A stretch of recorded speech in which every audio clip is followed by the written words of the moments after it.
Welcome to BV9 news. ముందుగా headlines చూద్దాం. చంద్రబాబుకు ఓటేస్తే అనకొండ నోట్లో తలపెట్టినట్లేనన్న జగన్. 14 ఏళ్ల పాలనలో చంద్రబాబు ఒక్క హామీనైనా నెరవేర్చారా అని ప్రశ్న. పెన్షన్లు ఇంటికి రాకుండా చంద్రబాబు అడ్డుకున్నారని విమర్శ.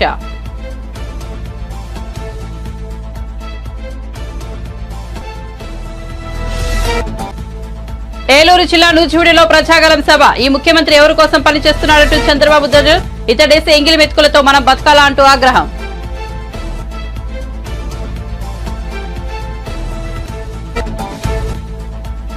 బాపట్ల జిల్లా రేపల్లెలో వారాహి విజయబేరి సభ. జనసేన కార్యకర్తల వల్లే తాను ఇన్నేళ్లు నిలబడగలనని పవన్ వెల్లడి. అడ్డగోలుగా దోచుకోవడం కుదరదు, ఇక్కడ పవన్ ఉన్నాడంటూ ఫైర్. ల్యాండ్ టైటిలింగ్ యాక్ట్ లో జగన్ కు లాభం కనిపించిందని విమర్శలు.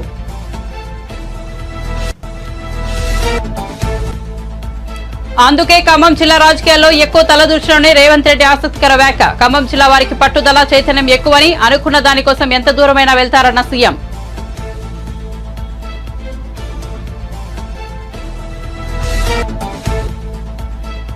మహిళపై చేసుకున్న జీవన్ రెడ్డి వీడియోపై స్పందించిన కేటీఆర్. నిజామాబాద్ లోక్సభ నియోజకవర్గ పరిధిలో ఘటన. సోజ్ ఫస్ట్ చేసిన ట్వీట్ ను రీట్వీట్ చేసిన కేటీఆర్. కాంగ్రెస్ దురహంకారమని కేటీఆర్ ఆగ్రహం.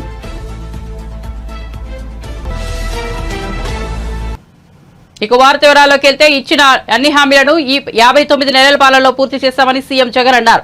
అన్ని హామీలను నెరవేర్చిన మీ బిడ్డ మీ ఆశీస్సుల కోసం మరోసారి మీ ముందుకు వచ్చానని అన్నారు. హిందూపురంలో నిర్వహించిన ప్రచార బేరీలో ఆయన ఈ వ్యాఖ్యలు చేశారు. మరో 9 రోజుల్లో ఎన్నికల కురుక్షేత్ర యుద్ధం జరగబోతోందని చెప్పారు. ఇది కేవలం ఎంపీలను ఎమ్మెల్యేలను ఎంచుకునే ఎన్నికలు మాత్రమే కాదని, మీ భవిష్యత్తును నిర్ణయించే ఎన్నికలని అన్నారు. చంద్రబాబుకు ఓటేస్తే పథకాలన్నీ ఆగిపోతాయని, పథకాలు కొనసాగాలంటే వైసీపీకి ఓటు వేయాలని చెప్పారు. పొరపాటున చంద్రబాబుకు ఓటేస్తే అనకొండ నోట్లో తలపెట్టినట్టేనని జగన్ వివరించారు. చంద్రబాబుకు ఓటు వేస్తే చంద్రముఖి మళ్లీ నిద్రలేస్తుందని చెప్పారు. దేవుడి దయ, ప్రజల చెల్లని దీవెనలతో రాష్ట్రంలో ఎన్నడూ జరగని అభివృద్ధి చేసి చూపించామని అన్నారు. మేనిఫెస్టోలోని అన్ని హామీలు అమలు చేశామని చెప్పారు. 14 ఏళ్లు సీఎంగా ఉన్న చంద్రబాబు ఒక్క హామీనైనా నెరవేర్చారా అని ప్రశ్నించారు. చంద్రబాబు వాడు అందరికీ అర్థమయ్యేలా 4 మాటలు మీ బిడ్డ చెప్తాడు. పిండి కొద్ది రొట్టె అనేది ఒక సామెత, ఒక నానుడు. దాని అర్థం పిండి ఎక్కువ ఉంటే రొట్టెలు ఎక్కువ వేసుకోవచ్చు, పిండి తక్కువ ఉంటే రొట్టెలు తగ్గుతాయి. ఇది మనందరికీ కూడా తెలిసిన సామెత. కానీ పిండి ఎంత ఉన్నా కూడా ఆ రొట్టెలు చేసే అధికారం చంద్రబాబుదైతే మాత్రం ఆ పిండి ఆ రొట్టె అన్ని తాను తన వారు తినేయటమే ఒక స్కీమ్ గా పెట్టుకున్నదే చంద్రబాబు పాలన. నేను అడుగుతా ఉన్నా, చంద్రబాబు తన 14 ఏళ్ల పాలనలో పేదల ఖాతాల్లోకి, అంటే నా అక్క చెల్లెమ్మల కుటుంబాల ఖాతాల్లోకి ఒక్క రూపాయి అయినా వేశాడా అని అడుగుతా ఉన్నాడు మీ బిడ్డ. ఇలా 2 చేతులు పైకెత్తాలి, ఇలా ఇలా ఇలా ఇలా ఇలా ఇలా ఇలా ఇలా ఇలా ఇలా. అదే మీ బిడ్డ, అదే మీ బిడ్డ ఈ 59 నెలల పాలనలో నా అక్క చెల్లెమ్మల కుటుంబాలకు వారి ఖాతాలకే మీ బిడ్డ ఏకంగా 2,70,000 కోట్ల రూపాయలు. మరొకసారి చెప్తా ఉన్నాను, ఏకంగా 2,70,000 కోట్ల రూపాయలు నేరుగా మీ బిడ్డ బటన్ నొక్కుతా ఉన్నాడు. నా అక్క చెల్లెమ్మల కుటుంబాల ఖాతాల్లోకి నేరుగా వెళ్తా ఉంది. ఈ డబ్బులన్నీ పంపించాడు. మరి ఇదే నేను అడుగుతా ఉన్నా, మరి ఇదే డబ్బు చంద్రబాబు హయాంలో ఎవరి జోబీ లేకపోయింది అని చెప్పి మీరందరూ కూడా నిలదీయండి అని అడుగుతా ఉన్నా. చంద్రబాబుకి ఎంత పోయింది? దత్తపుత్రుడికి ఎంత ఇచ్చారు? ఈనాడుకి ఎంత పోయింది? ఆంధ్రజ్యోతికి ఎంత పోయింది? TV5కి ఎంత పోయింది? వీరి జన్మభూమి జోబుల్లోకి ఎంత పోయింది అన్నది ప్రతి ఒక్కరూ కూడా నిలదీయండి చంద్రబాబు నాయుడును అని చెప్పి అడుగుతా ఉన్నా. మీ ఇంటికంతా ఫోన్లు కూడా చేస్తా ఉన్నారు. మీ అందరికీ కూడా IVRS ద్వారా ఫోన్లు కూడా చేసి మీ భూములన్నీ జగన్ లాక్కుంటాడు అని చెప్పి ప్రచారం చేస్తా ఉన్నాడు. నేను అడుగుతా ఉన్నా, ఇంత దిక్కుమాలిన రాజకీయాలు చేస్తా ఉన్న ఈ చంద్రబాబు నువ్వు అసలు మనిషివేనా అని అడుగుతా ఉన్నాడు మీ బిడ్డ. ఈ సందర్భంగా మీ జగన్, మీ బిడ్డ భూములు ఇచ్చేవాడే గాని భూములు లాక్కునేవాడు కాదు మీ బిడ్డ. అసలు చంద్రబాబు నాయుడు అడుగుతా ఉన్నా, అయ్యా అసలు నీకు ల్యాండ్ టైటిలింగ్ యాక్ట్ అంటే ఏమిటో తెలుసా చంద్రబాబు అని అడుగుతా ఉన్నా. అసలు ల్యాండ్ టైటిలింగ్ యాక్ట్ అంటేనే దాని అర్థం ఏమిటి అంటే భూముల మీద సంపూర్ణ హక్కులు రైతన్నలకు ఎల్లవేళలా ఉండేట్టుగా ఒక యాక్ట్ చేయడమే, దాన్నే ల్యాండ్ టైటిలింగ్ యాక్ట్ అంటారు చంద్రబాబు. ఫస్ట్ అది తెలుసుకో అని అడుగుతా ఉన్నా. మళ్ళీ ఇప్పుడు వీళ్ళు ముగ్గురు కలిసి ఏం చెప్తా ఉన్నారు? మళ్ళీ మేనిఫెస్టో అంట, మళ్ళీ ప్రజలను మోసం చేసేందుకు సూపర్ 6 అంటా ఉన్నారు. నమ్ముతారా అక్క? నమ్ముతారా? సూపర్ 7 అంటా ఉన్నారు. నమ్ముతారా? ఇంటింటికి కేజీ బంగారం అంటా ఉన్నారు. నమ్ముతారా? ఏలూరు జిల్లా నూజివీడు ప్రజాగలం సభలో టీడీపీ అధినేత చంద్రబాబు నాయుడు సీఎం జగన్ పై విమర్శనాస్త్రాలు సంధించారు. ఈ ముఖ్యమంత్రి ఎవరి కోసం పనిచేస్తున్నాడు, తన కోసం తాను పనిచేసుకుంటున్నాడు అంటూ ధ్వజమెత్తారు. ఈ ముఖ్యమంత్రి మాటలు కోటలు దాటుతాయి, చేతలు గడప కూడా దాటవని అన్నారు. ఇతడు ఒక మోసకారి, ఒక అహంకారి, ఒక సైకో, ఒక విధ్వంసకారుడు, ఒక బందిపోటు దొంగ. అతడి దృష్టిలో మనమంతా బానిసలం. అతడు ఒక నియంత అని వ్యాఖ్యానించారు. డబ్బులన్నీ తన వద్దే ఉండాలని ఈ నియంత ఆలోచిస్తాడు. అతడేసి ఎంగిలి మెతుకులతో మనం బతకాలి అని చంద్రబాబు మండిపడ్డారు.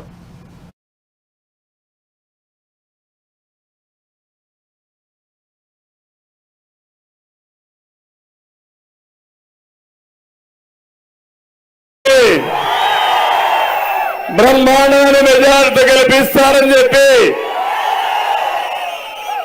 గెలిపించాలని మీ అంటాను. మీలో ప్రజాగళం కింద మిమ్మల్ని చేయనీకలు ఇంకొక పక్క మీ నాన్న ఇచ్చాడా, జగన్ నాన్న ఇచ్చాడా? మీకు రోషం రాలా, కోపం రాలా? వస్తే ఏం చేయాలి? దీన్ని చించి చిత్తుగా చేసి ఎక్కడ మారేయాలి? డస్ట్ వల్ల మారేయాలి. సిద్ధమా తమ్ముళ్ళు? మీరు అడుగుతున్నా, రెడీగా ఉన్నారా అని అడుగుతున్నా. రోషం వచ్చిందా లేదా మీకు? ఇలాంటి వాడు ముఖ్యమంత్రి అయ్యి వారసత్వంగా 1 సెంటు భూమి మా పేదవాళ్ళకి ఇస్తే ఆ సెంటు కూడా ఈయన పేరుతో పెట్టుకుంటాడంట. మీ భూమి మీద కన్ను పడింది. ఇప్పుడు ఇంకో పని చేశాడు, అది కూడా మీరు ఒక్కసారి చూసుకోవాలి. భవిష్యత్తులో ల్యాండ్ రికార్డ్స్ ఏముండవు, అడంగల్ లేదు, 10-1 లేదు, పట్టాదారు పాస్ పుస్తకం లేదు. కడాన ఒక జిరాక్స్ కాపీ ఇస్తా అంట ముడ్డి తుడుచుకోవడానికి.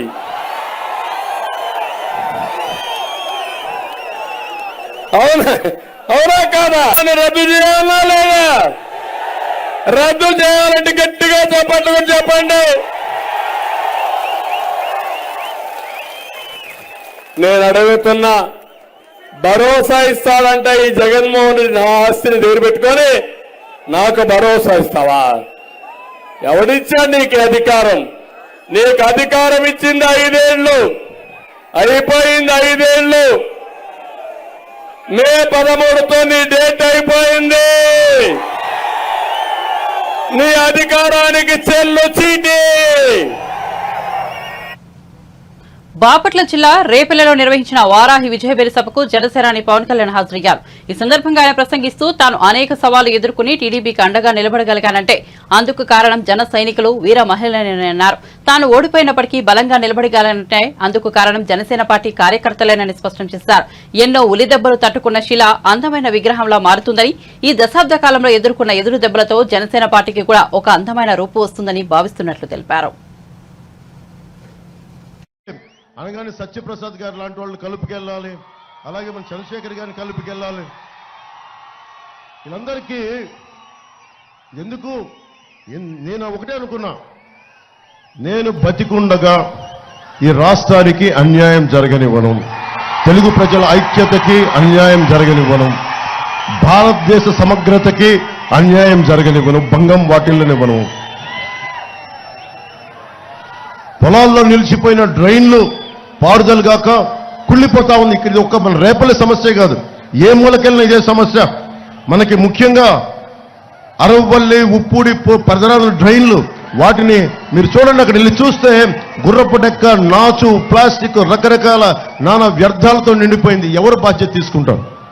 ఎవరు మాట్లాడతారు? మనకి బాధ్యత గల నాయకులు కావాలి.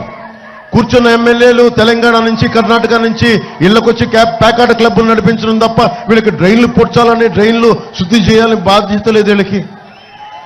ఎంత దారుణంగా ఉంది పరిస్థితి. అరే, అన్నం పెట్టే రైతుకి అండగా లేని కాడికి ఎందుకు?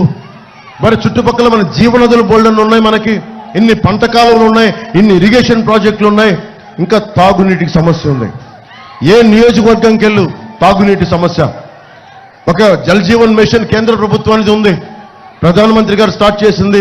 ప్రతి ఇంటికి రక్షిత మంచినీరు కుళాయి కావాలని నిధులు వచ్చినాయి, 100 కోట్ల నిధులు వచ్చినాయి. ప్రతి నియోజక జిల్లాకి డబ్బులు సద్వినియోగం చేయాల, దాంట్లో డబ్బులు కొట్టేద్దాం అనుకుంటున్నారు తప్ప ఒక్కొక్క ఇంటికి ఒక కుళాయి పెట్టాలి, డబ్బులు వస్తున్నాయి, డబ్బులు ఉన్నాయి. అరే అన్ని మాటల మీద వెనక్కి తీసుకొని కనీసం తాగునీటి అవసరాలు కూడా తీర్చలేని ప్రభుత్వం.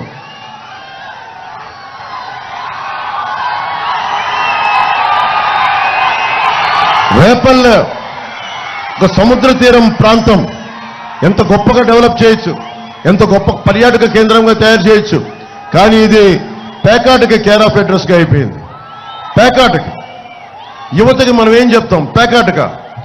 అటు మనం గుడివాడికి వెళ్తే పేకాట క్లబ్లు, బందరికి వెళ్తే పేకాట క్లబ్లు, అటు ఉత్తరాంధ్ర వెళ్తే పేకాట క్లబ్లు, మట్టి మాఫియాలు, దోపిడీలు, దాడులు తప్ప ఒక్క అభివృద్ధి లేదు.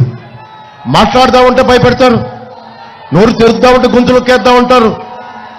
అరే బలంగా అంటే అందరినీ మనకి విచ్ఛిన్నం చేద్దామని. మనం భయపడితే సమాజంలో అభివృద్ధి రాదు. నేను మీకు ధైర్యం ఇవ్వడానికి వచ్చాను. మీ ప్రాణానికి నా ప్రాణం అడ్డు. అభివృద్ధి జరగాలి.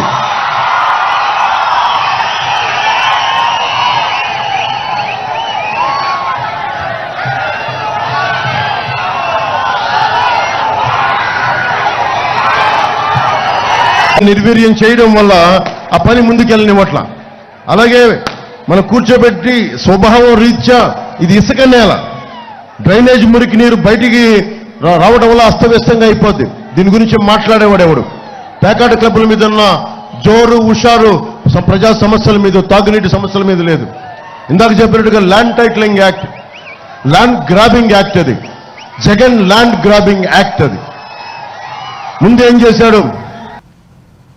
ఖమ్మం జిల్లా వారికి పట్టుదల చైతన్యం ఎక్కువని, అనుకున్న దానికోసం ఎంత దూరమైనా వెళ్తారని, అందుకే తాను ఖమ్మం జిల్లా రాజకీయాల్లో ఎక్కువగా తలదూర్చునని ముఖ్యమంత్రి రేవంత్ రెడ్డి ఆసక్తికర వ్యాఖ్యలు చేశారు. శనివారం ఖమ్మంలో నిర్వహించిన కాంగ్రెస్ జనదేశ సభలో ఆయన పాల్గొన్నారు. ఈ సందర్భంగా మాట్లాడుతూ ఖమ్మం జిల్లా ప్రజలపై ఉప ముఖ్యమంత్రి బట్టి విక్రమార్కపై ప్రశంసలు కురిపించారు. ఉమ్మడి ఖమ్మం జిల్లా పోరాటం, చైతన్యం, పట్టుదల మిగతా తెలంగాణ ప్రాంతానికి ఆదర్శం. మా మిత్రుడు బట్టి విక్రమార్క అప్పుడప్పుడు నవ్వుతూ అంటుంటూ, అయ్యా నాయన ఎవరితోనైనా పెట్టుకోవచ్చు కానీ మీ ఖమ్మం జిల్లా వాళ్ళతో పెట్టుకోవద్దు అంటున్నాను. ఎందుకంటే మీరు అనుకున్న దానికోసం ఎంత దూరమైనా వెళ్లి కొడతానని పేర్కొన్నారు. ఖమ్మంలో 100 మీటర్ల గోతి తీసి పాతి పెట్టింది ఈ ఖమ్మం జిల్లా అని నేను చెప్పదలుచుకున్నా. అందుకే మిత్రులారా, మీ చైతన్యం, మీ పోరాటం, మీ పట్టుదల మిగతా తెలంగాణ ప్రాంతానికి ఆదర్శం. మా మిత్రుడు బట్టి విక్రమార్క గారితో నేను అప్పుడప్పుడు అంటుంటా, నవ్వుకుంటా, అయ్యా నాయన ఎవరితోనైనా పెట్టుకోవచ్చు కానీ మీ ఖమ్మం జిల్లా వాళ్ళతో పెట్టుకోవద్దు.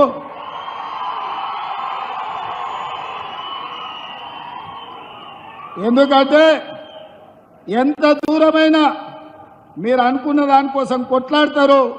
అందుకే నేను ఎప్పుడు కూడా ఖమ్మం జిల్లా రాజకీయాలలో ఎక్కువ తల దూర్చకుండా దగ్గరగా ఉన్నట్టే ఉండి దూరంగా ఉండి నమస్కారం పెడుతుంటా. ఆనాడు వైఎస్ రాజశేఖర రెడ్డి గారు ముఖ్యమంత్రిగా ఉన్నప్పుడు కూడా ఢిల్లీ పెద్దలు చెప్పిండ్రు, ఉమ్మడి రాష్ట్రంలో 23 జిల్లాలు ఉంటే నువ్వు 22 జిల్లాలకే ముఖ్యమంత్రివి, ఖమ్మం జిల్లాలో మాత్రం ప్రతి కాంగ్రెస్ పార్టీ కార్యకర్త ఒక ముఖ్యమంత్రి ఉంటాడు, వాళ్ళ సమస్యల మీద వాళ్ళే కొట్లాడుకుంటారు, వాళ్ళకు వాళ్ళే నాయకత్వం వహించుకుంటారు, వాళ్ళకు వాళ్ళే పార్టీని గెలిపించుకుంటారు. మనం వాళ్ళకు సహకరించాలి తప్ప మనం వాళ్ళ విషయంలో ఎక్కువ కలగజేసుకోవద్దని ఆనాడు వైఎస్ రాజశేఖర రెడ్డి గారికి చెప్పింది ఈనాటికి నాకు గుర్తుంది. ఎందుకంటే నేను ఒకసారి కాంగ్రెస్లో చేరిన తర్వాత ఢిల్లీలో పెద్దల్ని అహ్మద్ పటేల్ గారిని కలవడానికి పోయినప్పుడు నాకు ఈ విషయాన్ని గుర్తు చేసింది. అందుకే మిత్రులారా, ఈ ఖమ్మం జిల్లా చైతన్యవంతమైన జిల్లా, ఈ ఖమ్మం జిల్లా దేశ రాజకీయాలకు ఒక దిక్సూచి, రాబోయే మార్పును, జరగబోయే పరిణామాలను ముందుగానే గుర్తించి ఈ దేశ ప్రజలకు ఏది మంచిదో ఆ రకమైన నిర్ణయం చేయడంలో మీరందరూ కూడా దిట్ట. అందుకే మిత్రులారా, నిన్నగాక మొన్న చంద్రశేఖరరావు వచ్చిపోయింది మీ దగ్గరికి. ఆయన పాపం నామ నాగేశ్వరరావు గారిని బకర చేయడానికి, ఆయన చెవులో పువ్వు పెట్టడానికి ఆయన చెప్తున్నాడు వచ్చేది సంకీర్ణమే, సంకీర్ణంలో నామ నాగేశ్వరరావు గారిని మంత్రిని చేస్తాను. నేను అడుగుతున్న ఏ సంకీర్ణంలో చేరుతావు? మా కాంగ్రెస్ పార్టీ ఆ ఇంటి మీద కాకిని ఇంటి మీద కూడా వాళ్ళనియదు. మా కార్యకర్తలు ఊరుకోరు. టిఆర్ఎస్ కాకి కాంగ్రెస్ ఇంటి మీద వాళ్తే అక్కడికక్కడనే మా కార్యకర్తలు కాల్ చేస్తారు. ఇక మిగిలింది బీజేపీ కదా, నువ్వు చేరబోయేది బీజేపీలనే కదా చంద్రశేఖరరావు. మేము అదే కదా చెప్పింది, మొదటి నుంచి మేము చెప్తున్నది, మొదటి నుంచి నువ్వు ఆచరిస్తున్నది. 2014 నుంచి 2023 వరకు 9.5 సంవత్సరాలు చంద్రశేఖరరావు రైతు వ్యతిరేక నల్ల చట్టాలు వచ్చినప్పుడు, నోట్ల రద్దు చేసినప్పుడు, జిఎస్టీ బిల్లును తీసుకొచ్చినప్పుడు, ట్రిపుల్ తలాక్ చట్టాన్ని చేసినప్పుడు, సిటిజన్ అమెండ్మెంట్ యాక్ట్ను పొందుపరిచినప్పుడు, యూనిఫామ్ సివిల్ కోడ్ తెచ్చినప్పుడు, ప్రతి సందర్భంలో ఇక్కడ కారు గుర్తు మీద ఓటు వేయించుకొని ఢిల్లీలో కమలం గుర్తుకు తాకట్టు పెట్టిన చరిత్ర చంద్రశేఖరరావుది. నిజామాబాద్ లోక్సభ నియోజకవర్గం కాంగ్రెస్ అభ్యర్థి ఓ మహిళపై చేసుకున్న ఘటనపై బీఆర్ఎస్ వర్కింగ్ ప్రెసిడెంట్ కేటీఆర్ మరోసారి స్పందించారు. ఎన్నికల ప్రచారంలో భాగంగా ఓ ఉపాధి కూలీ మహిళ బీజేపీ అభ్యర్థికి ఓటు వేస్తానని చెప్పడంతో జీవన్ రెడ్డి ఆమె చెంపపై కొట్టారు. ఇది నెట్టింట వైరల్ గా మారింది. మహిళ చెంపపై కొట్టడం దుర్మార్గపు చర్య అని కేటీఆర్ మండిపడ్డారు. కాంగ్రెస్ దురహంకారమని విమర్శించారు. ఈ ఘటనకు సంబంధించిన వీడియోను కేటీఆర్ రీట్వీట్ చేశారు. సౌత్ ఫస్ట్ చేసిన ట్వీట్ ను బీఆర్ఎస్ నేత రీట్వీట్ చేశారు. నిజామాబాద్ నుంచి ఓ మహిళ ఈ వీడియో వెలుగు చూస్తుంది. కాంగ్రెస్ ఎంపీ అభ్యర్థి జీవన్ రెడ్డి ఓ వృద్ధురాలి చెంపపై కొట్టాడు. కొన్ని రోజులుగా పెన్షన్ రాకపోవడంతో ఓ మహిళ తన వద్దకు వచ్చి కాంగ్రెస్ నేతలను ప్రశ్నించారు. అయితే ఆమె అతనిని గుర్తించలేదు. తనను వినయ్ రెడ్డి అని పిలవడంతో జీవన్ రెడ్డి ఆమెను కొట్టాడని ఈ ట్వీట్ పేర్కొంది.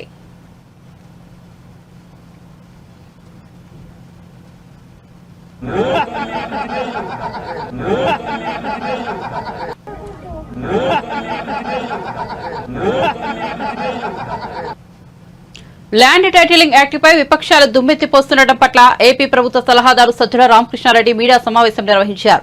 ల్యాండ్ టైటిలింగ్ యాక్ట్ పై తప్పుడు ప్రచారం చేస్తున్నారని మండిపడ్డారు. ఇలాంటి చట్టం రావడం భూ కబ్జాలు చేసే వారికి ఇష్టం ఉండదని అన్నారు. ఇది భూములను రక్షించే చట్టం అయితే ల్యాండ్ గ్రాబింగ్ యాక్ట్ అంటున్నారని విమర్శించారు. 14 ఏళ్లు సీఎంగా ఉన్న చంద్రబాబు వంటి వ్యక్తి ఇలా మాట్లాడొచ్చా అని సజ్జల ఆగ్రహం వ్యక్తం చేశారు. నువ్వు ఎలాగో ఇలాంటి చట్టాలు తీసుకురాలో, ఎవరైనా తీసుకొస్తే నువ్వు హర్షించవు. నీ విషపూరితమైన ఆలోచనతో, నీకున్న పచ్చ మీడియా బలంతో ఇలాంటి ప్రచారాలు చేయగలిగిన శక్తుల అండతో దీన్ని ల్యాండ్ గ్రాబింగ్ అని దుష్ప్రచారం సాగిస్తున్నావంటూ చంద్రబాబుపై ధ్వజమెత్తారు. మనకు పెట్టుకుంది సమగ్ర భూ సర్వే జరగాల. మనము ఇన్నాళ్ళు జరుగుతూ వచ్చింది పేపర్ డాక్యుమెంట్ మీద బేస్ చేసుకొని ఆస్తి వ్యవహారాలు నడుస్తుంటే, అంటే ల్యాండ్ ఉంటుందో ఉండదో సంబంధంలా డాక్యుమెంట్లో ఉంటుంది. ఫలానా రామకృష్ణారెడ్డికి ఇన్ని ఎకరాల భూమి ఉంటుందని, అలా లేకపోయినా కూడా డాక్యుమెంట్ ఉండొచ్చు, లేదా అందులో తేడాలు ఉండొచ్చు. ఇప్పుడు మారాల్చాలనుకున్నది రియల్ గా నీ భూమి ఎంతుందో ఆ భూమికి సంబంధించిన యాక్చువల్ వాస్తవం ప్రతిబింబించేలాగా డాక్యుమెంట్ తయారు చేయడము. అంటే ఇన్స్టెడ్ ఆఫ్ పేపర్ నుంచి భూమి మీదకి పోయేది అది ఎప్పుడు వివాదాలు సృష్టిస్తుంది. ఒకే భూమి మీద 10 రకాల డాక్యుమెంట్స్ ఉంటుంది. ఒకే ల్యాండ్ మీద 2-3 రిజిస్ట్రేషన్ కూడా జరుగుతున్నాయి. ఈ దీని కాకుండా వన్స్ ఫర్ ఆల్ నీ భూమి, నీ ఆస్తి, ఇమ్మూవబుల్ ప్రాపర్టీ ఏది ఉంటే దానికి సంబంధించినంతవరకు అది అపార్ట్మెంట్ కావచ్చు, ఇంకోటి కావచ్చు, ఇంటి స్థలం కావచ్చు, భూమి కావచ్చు, దీనికి సంబంధించినది వాస్తవమైన దీని నుంచి డాక్యుమెంట్ తయారవుతుంది. ఇది పెద్ద ఒక రెవల్యూషనరీ ఎఫర్ట్, రెవల్యూషనరీ ట్రాన్స్ఫార్మేషన్. ఇది ఏం ఓవర్ నైట్ ఎందుకు అవుతుంది? టైం పడుతుంది. పట్టడానికి ముందు సమగ్ర సర్వే జరగాల. ఆ యాక్టివిటీ ఇప్పుడు నడుస్తోంది. అసలు నాకు అర్థం కాదు ఏదంటే, ఇప్పుడు వీళ్ళు అంటున్న ఏ ఆరోపణలు చేస్తుంటారు. ఈ రోజు కూడా అన్యాయం అనేవి చేశారు. అసలు రైతులు ఏడంట, ఎవడో సాంబశివుడు అని ఎవడో ఇంకోటి ఎవరో చెప్పి ఈనాడు బ్యానర్ స్టోర్ రాశారు. లేని రైతుకి అసలు రైతు లేడు, భూమి లేదు, అసలు జరిగింది వాస్తవం కాదు, ఏమీ లేదు, ఒక కథ కల్పిత కథ రాసేసి జనం మీద వదిలేశారు.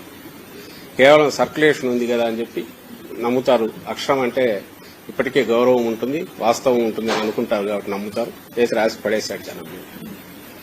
ఇక్కడ కూడా అంతే మిగిలిన వీళ్ళ ప్రచారం. ఇది కాక IVRS కాల్స్ రకరకాలు ఇది పెడుతున్నారు, రోజు ఆరోపణలు, ల్యాండ్ గ్రాబింగ్ అంటాడు, ఆయనకాయన చంద్రబాబు అని ఆయనకాయనే దాని మీద లాక్కుంటూ రోజు ఉపన్యాసాలు ఇస్తున్నారు. నిజంగా ల్యాండ్ గ్రాబింగ్ అనేది ఎప్పుడు జరిగిందంటే 14-19 మధ్య టీడీపీ హయాంలో జరిగింది. దానికి చెక్ పెట్టడానికి ఇప్పుడు జగన్మోహన్ రెడ్డి గారికి తీసుకొస్తున్నారు. మీకు గుర్తుందా? బాగా మీకు గుర్తుందా? వెబ్ ల్యాండ్ అని తెచ్చినప్పుడు, వెబ్ ల్యాండ్ అనేది తెచ్చి డిజిటలైజేషన్ చేస్తున్నామని మొదలు పెట్టిన దాంట్లో కింద పేర్లు మార్చి, పేరు ఒక రైతుది ఒక పేరు ఉంటే ఆ పేరు తీసేసి ఇంకో పేరు పెట్టి చేసుకుని తమకున్న అధికార బలంతోనో లేక రాజకీయ బలంతోనో కండ బలంతోనో ధన బలంతోనో దాని మీద డాక్యుమెంట్ చేసుకుని సేల్ చేసేసి రిజిస్టర్ చేసేసి డబ్బులు తీసుకుని ఉడాయిస్తే 1000 ఎకరాలు ఈ రోజుకు డిస్ప్యూట్ రిజాల్వ్ కాల. తెలియదా? అందరికీ ప్రజలకు తెలియదా? రైతులకు తెలియదా? 1000 ఎకరాలు. ఎందుకంటే పేపర్ మీద ఉంటే చాలు, రిజిస్ట్రేషన్కి ఏముంది, పేపర్ మీద డాక్యుమెంట్ ఉంది, రిజిస్టర్ చేసేసారు, లిటిగేషన్ స్టార్ట్ అయింది. ఈ రోజుకు రిజాల్వ్ కావట్లా.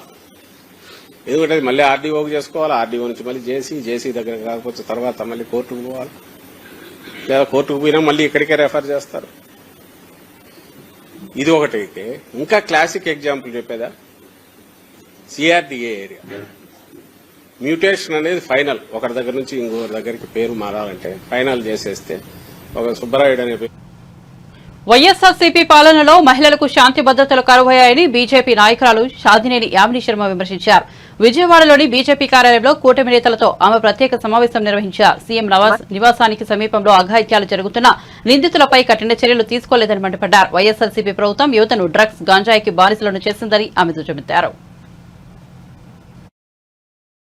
భద్రత అలాగే ఈ రాష్ట్ర ప్రజల శాంతి భద్రతల పైన ఏమాత్రము పట్టింపు లేకుండా ఈ ప్రభుత్వ పాలన సాగింది. వందలాది మంది మహిళల పైన లేదా ప్రజల పైన కంటిన్యూస్ గా దాడులు జరుగుతుంటే ఆ ప్రభుత్వాన్ని, ఆ పాలనని ఏమనాలి?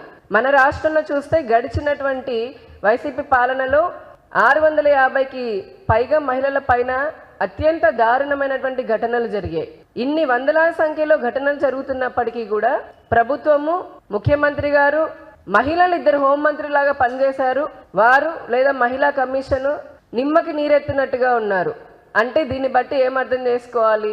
మనకు అర్థం కావట్లేదు. ఈ ప్రభుత్వము అసమర్థ పాలన, అసమర్థ ప్రభుత్వము, చేతగాని ప్రభుత్వము, ఏమాత్రము బాధ్యత లేనటువంటి ప్రభుత్వము, నిర్లక్ష్యంతో కూడినటువంటి ప్రభుత్వం అని చెప్పని మనకు తెలుస్తూ ఉంది.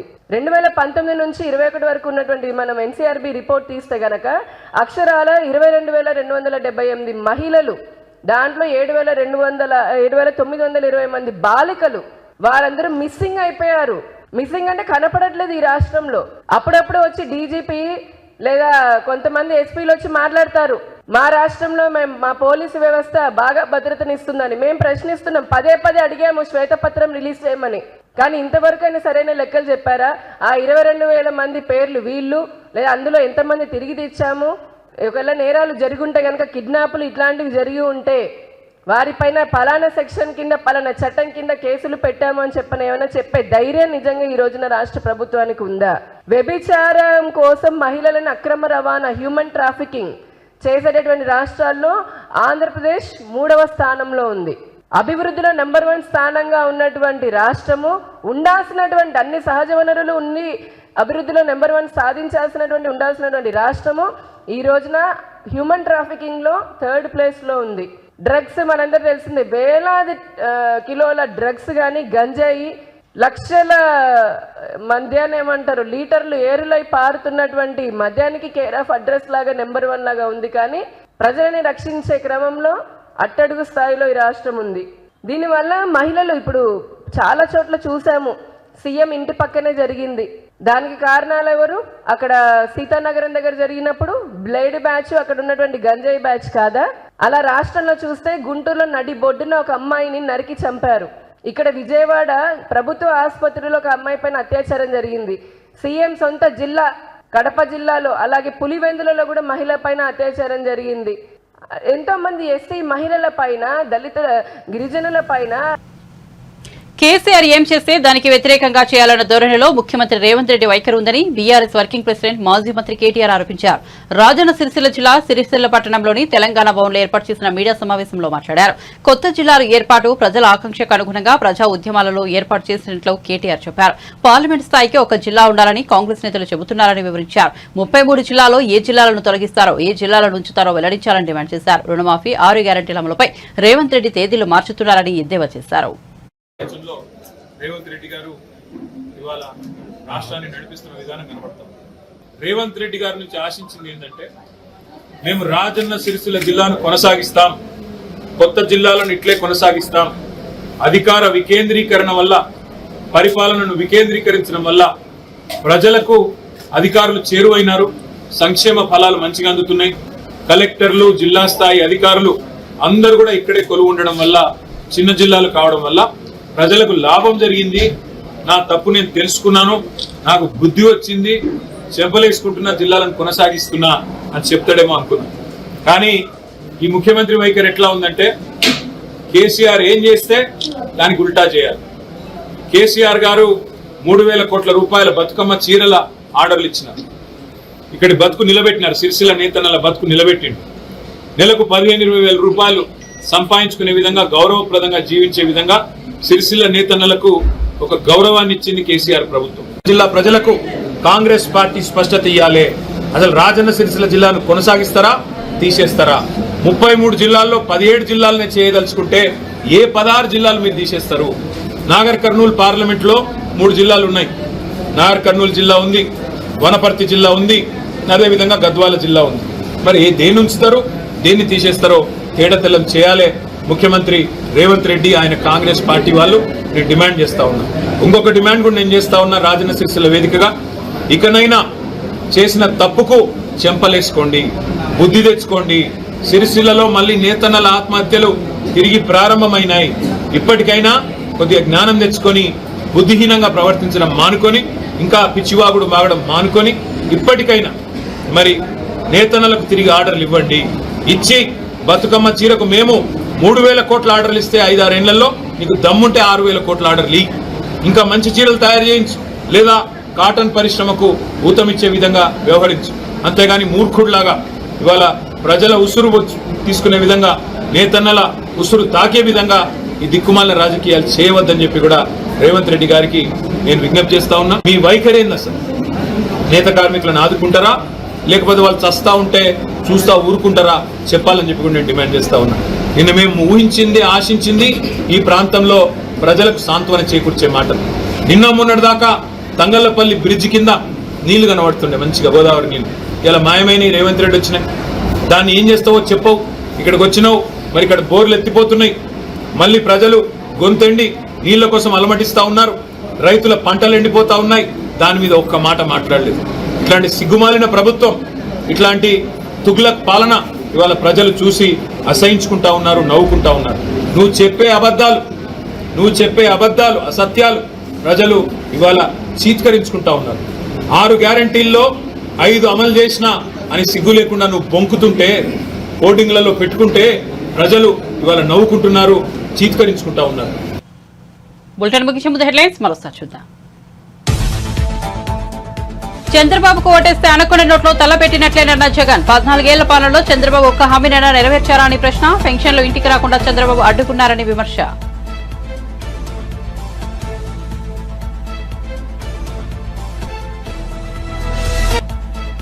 ఏలూరు జిల్లా నూజివీడులో ప్రజాగలం సభ.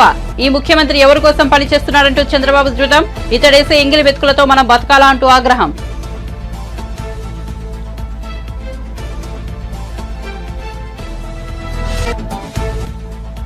బాపట్ల జిల్లా రేపలలో వారాహి విజయబేరి సభ. జనసేన కార్యకర్తల వల్లే తాను ఇన్నేళ్లు నిలకడబెట్టాలని పవన్ వెల్లడి. అడ్డగోలుగా దోచుకోవడం కుదరదు, ఇక్కడ పవన్ ఉన్నాడంటూ ఫైర్. ల్యాండ్ టైటిలింగ్ యాక్ట్ లో జగన్ కు లాభం కనిపించిందని విమర్శలు.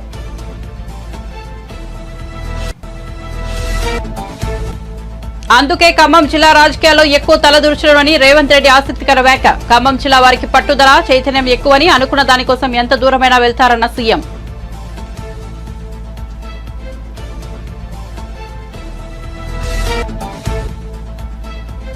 మహిళపై చేయి చేసుకున్న జీవన్ రెడ్డి వీడియోపై స్పందించిన కేటీఆర్. నిజామాబాద్ లోక్సభ నియోజకవర్గ పరిధిలో ఘటన. సోత్ ఫస్ట్ చేసిన ట్వీట్ రీట్వీట్ చేసిన కేటీఆర్. కాంగ్రెస్ దురహంకారం అని కేటీఆర్ ఆగ్రహం. మరిన్ని అప్డేట్స్ కోసం చూస్తూనే ఉండండి BV9 న్యూస్.